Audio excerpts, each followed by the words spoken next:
ಹರೇ ಶ್ರೀನಿವಾಸ. ಎಲ್ಲರಿಗೂ ನಮಸ್ಕಾರ. ಉಮಾ ಶ್ರೀಧರ್ ಚಾನಲ್ಗೆ ಸ್ವಾಗತ. ಇವತ್ತು ನಾನು ನಿಮಗೆ ಹೆಂಗಸರು ಹಾಕೋ ಚಿಹ್ನೆಗಳ ಬಗ್ಗೆ ಹೇಳಕ್ಕೆ ಬಂದಿದ್ದೇನೆ. ನಿಜ ಹೇಳ್ತಾ ಇದ್ರೆ ಈಗ ಬಹಳ ಜನ ಇದನ್ನ ಪರಿಹಾಸ ಮಾಡ್ತಾರೆ. ಇದೇನು ಆರ್ಥೆಟಿಕ್ ಮಾಡರ್ನ್ ಗರ್ಲ್ಸ್ಗೆ ಇವೆಲ್ಲ ಬೇಕಾಗಿಲ್ಲ ಅಂತ. ಆದ್ರೆ ನಮ್ಮ ಸಂಪ್ರದಾಯದಲ್ಲಿ ಇದು ಒಂದು ಸಿಂಬಾಲಿಸಂ, ಅಂದ್ರೆ ಸಂಕೇತ. ಒಂದು ಹೆಂಗಸಿನ ಜೀವನದ ಗೌರವ, ಗಂಭೀರತೆ ಮತ್ತು ಶ್ರೀಮಂತಿಕೆಗೆ ಇದುವರೆಗೂ ಅರ್ಥ ಇದೆ. ಏಕೆ ಅಂದ್ರೆ ದೇವರಿಗೂ ನಾವು ಅಲಂಕರಿಸ್ತೀವಿ.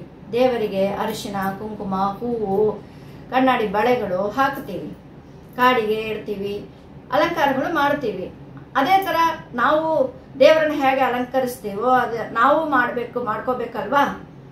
ಆದ್ರಿಂದ ಎಷ್ಟು ಇಂಪಾರ್ಟೆಂಟ್ ಎಂಬುದನ್ನ ನಾನು ಈ ವಿಡಿಯೋದಲ್ಲಿ ತಿಳಿಸ್ತೀನಿ. ಸ್ಕಿಪ್ ಮಾಡದೆ ನೋಡಿ.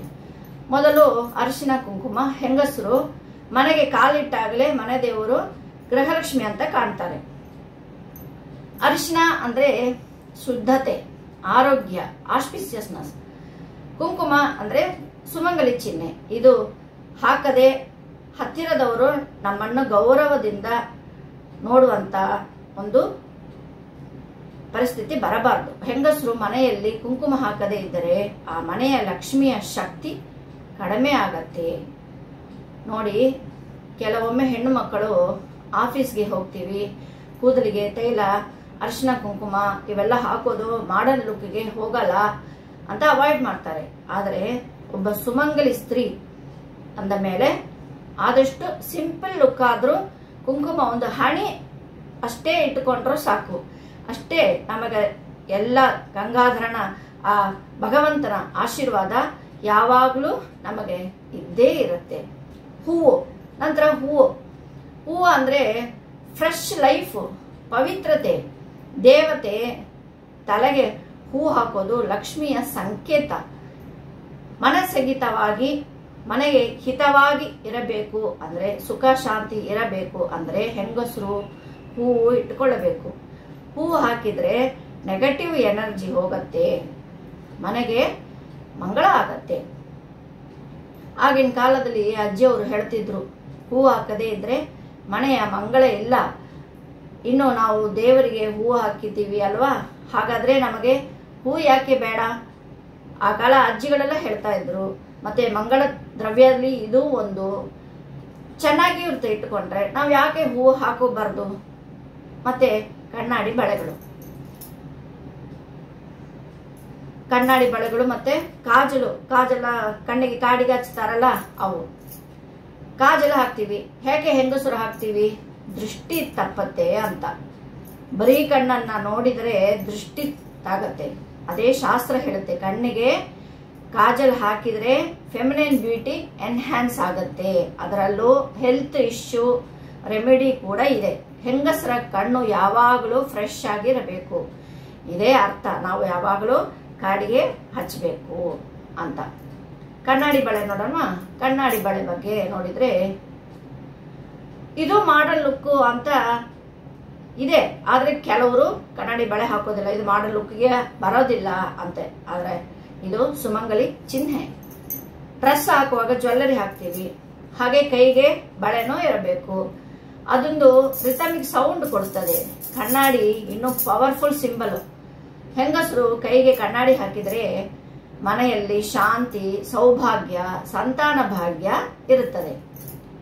ಇವಾಗ ಕಣ್ಣಾಡಿ ಬಳೆ ಮುರಿದ್ರೆ ಏನ್ ಮಾಡೋದು? ಕಣ್ಣಾಡಿ ಬಳೆ ಎಲ್ಲ ಮುರಿತಪ್ಪ, ನನಗೆ ಭಯ ಹಾಕೊಳ್ಳಿಕ್ಕೆ ಅಂದ್ರೆ ಶ್ರೀ ಅಂತ ಹೇಳಿ ಲಕ್ಷ್ಮೀದೇವಿನ ಭಗವಂತನಿಗೆ ಕ್ಷಮಾ ಕೋರಿ ಹೊಸದು ಹಾಕೊಳ್ಳಿ, ತಪ್ಪೇನಿಲ್ಲ ಇದರಲ್ಲಿ.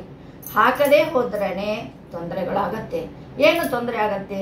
ಇದೆಲ್ಲ ಹಾಕದೇ ಹೋದ್ರೆ ಮೊದಲೇ ಶಾಸ್ತ್ರದಲ್ಲಿ ಹೇಳಿದ್ದು, ಹೆಂಗಸರ ಮನೆಯಲ್ಲಿ ಮಂಗಳ ಕಡಿಮೆ ಆಗುತ್ತೆ, ಸುಮಂಗಲಿಯರ ಲಕ್ಷಣದಿಂದ ದೂರ ಆಗುತ್ತಾರೆ, ಲಕ್ಷ್ಮೀ ಕಟಾಕ್ಷ ಕಡಿಮೆ ಆಗುತ್ತೆ, ಮನೆಯಲ್ಲಿ ಜಗಳ, ಹೆಲ್ತ್ ಇಶ್ಯೂಸ್, ಕಷ್ಟಗಳು ಬರುತ್ತದೆ.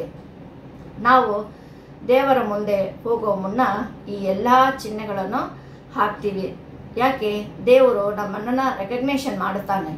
ಹಾಗೆ ಹೆಂಗಸರು ದೇವರ ತರ ದಿನವೂ ಅವರು ಎಲ್ಲರೂ ಈ ಚಿಹ್ನೆಗಳನ್ನು ಹಾಕೋಬೇಕು. ಒಂದು ಪುರಾಣ ಕಥೆ ಕೂಡ ಇದೆ.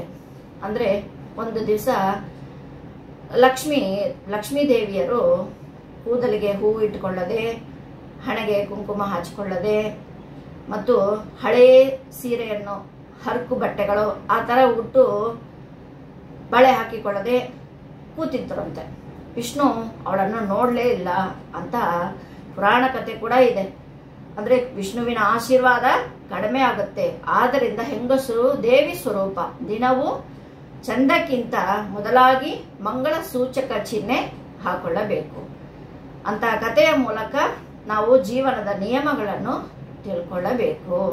ಹೆಂಗಸರ ಅಲಂಕಾರ ಬರೀ ಔಟರ್ ಬ್ಯೂಟಿ ಮಾತ್ರ ಅಲ್ಲ, ಅದು ಒಂದು ಶಕ್ತಿ, ಒಂದು ಆಶೀರ್ವಾದ.